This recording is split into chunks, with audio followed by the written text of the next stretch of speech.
1850 715 996. Coming up next, fascinating story of a man who served in the Congo, grew up in Cork and served in the Congo, and has written a book about it. 1850 715 996. A new book I've been browsing over the last couple of months was handed in to me here at the radio station during the summer. It's called Are You OK, Christy? And it's written by Christy Fleming. Christy's from Dublin originally. But at the age of 13, he escaped from an industrial school in Upton in County Cork, and he went on to join the army and to serve in the Congo. And in later life, he's made the decision to tell what is a heartbreaking and a difficult story to get your head around. Christy joins me from England. Christy, good morning. Good morning, PJ. How are you? All right? I'm very well, sir. And we may have to extend this across the news because you've quite a long story to tell me. So if that's necessary, we might do that. You're 74 years of age now.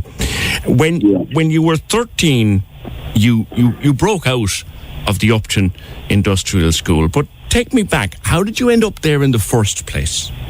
I refused to go to school. When I was going to day school in Dublin, I was held back twice in class for 2 years. And I was sitting in a classroom with children 2 years younger than me.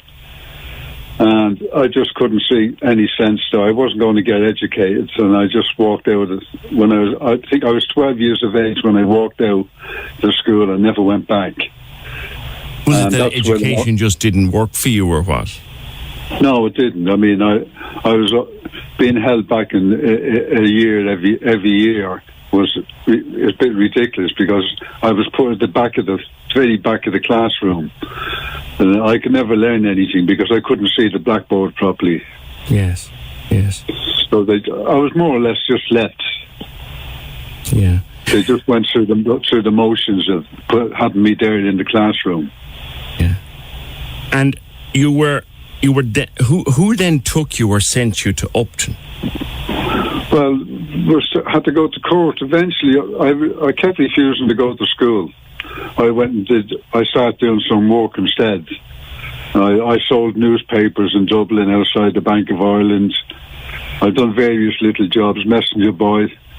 And eventually, the courts, I was taken to court. My mother had to take me to court. And I was sentenced to go to the Greenmount Industrial School in Cork City. Right. Until I was 16. Right. And you went to Greenmount, and then did you get moved then to Upton, you did? Yeah, after about 10 months in Greenmount, they closed the school down. We were sent then to Upton Industrial School. I had a bit of a reputation for running away, breaking out. I mean, I broke out of Greenmount twice. I was caught and brought back. So when I went to Upton was right out in the country. It was really difficult place to be. Yeah. And I broke out of there, and I spent 3 to 4 days on the run. Yeah. You got back to Dublin, didn't you? Is it true you walked up the railway tracks? I did, yes. I did.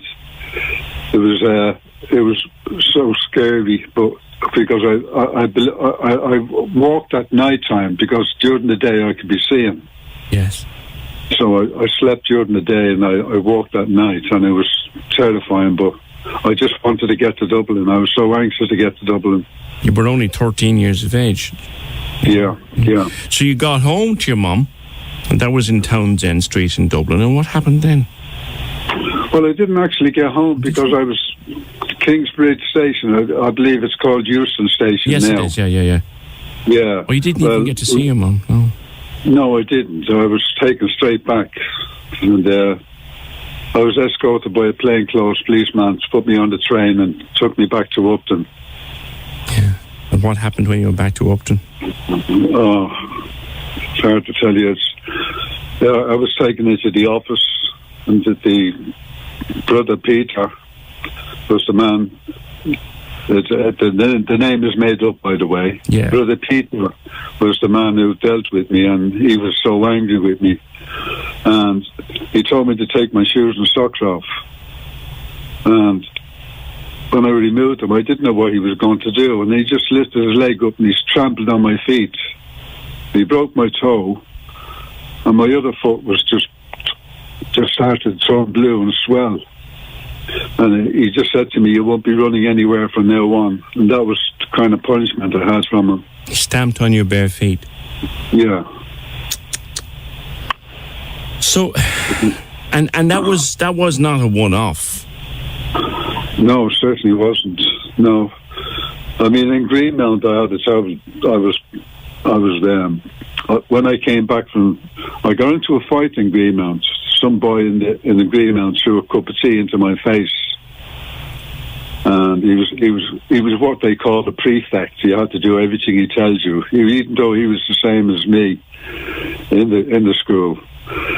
But he was a bully, and I just knew I couldn't let a bully me, and I jumped on him and got into a fight with him, and I was pulled up by the brothers and taken to the office, and I was made to put my hands flat down on the desk, face down, and he used a bamboo cane and he whacked me in the back of the hands.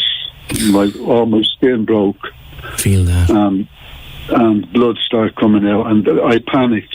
And I panicked and I started shouting, and because I was shouting, he started whacking me all over my body and my legs. And in the end, another colleague of his came into the office and stopped him because he got carried away. And I had to go to the infirmary after that to be treated. Now, you talked about the beating with the bamboo across the hands. You talked about that merciless bastard who stood on your little feet. There was sexual abuse as well, wasn't there? Yeah, there was, yes, yeah. I was taken with 3 other boys in a van and taken outside the school to a farm. And we were given drinks and biscuits. We had no idea what was going on, and within about, I suppose, a half an hour, I felt dizzy and I passed out, and I woke up with no clothes on, and I panicked and I kicked off really badly, and they had to grab me and hold me down. And I was held down. But I was put across the back of a wooden chair. And my hands were held with my face down onto the seat of the chair. And one of the brothers, he held my hands. And the farmer guy, there was a farmer there, and he just raped me. And then another brother raped me. And a priest was standing there taking photographs. Oh, God almighty. And it's a bit hard talking about it, but I know, I appreciate that. It was the worst thing that ever happened to me in my life. It was just, I just couldn't process it. No one would expect you to. And did that, was it just that incident? Not that was enough, but were there other incidents? Well, there was another instance where the brother, I worked in the boiler house, keeping the boiler steam up for the kitchen and the central heating. And I used to finish about 8 o'clock at night, and I'd go back to the dormitory. And I'd be very tired and very dirty. And I just wanted to get to bed, and the brother was standing there outside his room, and he asked me, he said he wanted to talk to me. And he was in his dressing gown, and he started asking me things like why I wasn't having any visits, and he wanted to know why. And I told him that my mother couldn't afford to stay over in Cork. It was expensive. She's a widow, bringing up 3 other children. And he started being nice to me and telling me that he was our family. He was my family now until I leave. And then all of a sudden, he just grabbed my hand and he pulled my hand inside his dressing gown. And then he tried to pull my pants down. But I managed to escape that. I ran back into the dormitory. And he just followed me and he just shouted, because the children were still awake, he said, "Just get to bed, Fleming." And he left it. That was the second time. Yeah. But these schools were they were a total nightmare. They were horrible places to be in. Yeah, it got too much. You contemplated suicide, didn't you, Christy? I did because I couldn't. After being raped like that, I just couldn't handle that. I started thinking it was my fault that I encouraged it. Everything was going through my head because I had done more to stop it, and I carried on walking for a few weeks, but it was driving me mad. I was getting depressed. I was losing weight. I was feeling sick, and my head just couldn't take it anymore. And I decided to go into the barn opposite the boiler room, and I climbed up onto the raft with the rope, and I put the rope around my neck, and I sat there dangling my legs, trying to make up my mind. And I was just crying. I kept crying all the time. And it was only then that one of the boys from the boiler room shouted at me, "Christy, hurry up, Brother Peter's coming." And I took the rope off my neck and I jumped down. And I think that's probably what saved my life, really. Wow. That was a real act of friendship, wasn't it? It certainly was, yeah. It certainly was. And did your friend know that that's what you were doing? Or did he just, he just worried you weren't there when Brother Peter would come? No, he didn't know. I told him that I was going in to tidy up the barn. He hadn't a clue. I told him afterwards what I was doing. Yeah. You know, he was so glad that he called me in time. Yeah. So, you left Upton at 16, and then went back to Dublin, and you joined the army. I did, yes. I joined the army. I told him I was 17. Yeah, it's very difficult to get a job when you come out of those schools at 16. The first thing they want to know is, well, what were you in there for? They think you were in there for thieving or something. So, you know, you wouldn't get... it's not that easy to get a job. So I thought the army... I'd love to join the army, and which is what I did. And I went and joined the army and told them I was 17. Yeah. What year was that, Christy? That was 1960. 1960. So you actually ended up in the Congo, which is... Were you in Jadotville? No, I wasn't. I was in the Congo at the same time as Jadotville was going on. Yeah. I was in Kamina base, Kamina province. Yes. Station of the air base. And at the same time that Jadotville were being under attack, Kamina was also under attack. I was with the 1st Infantry Group. Yeah.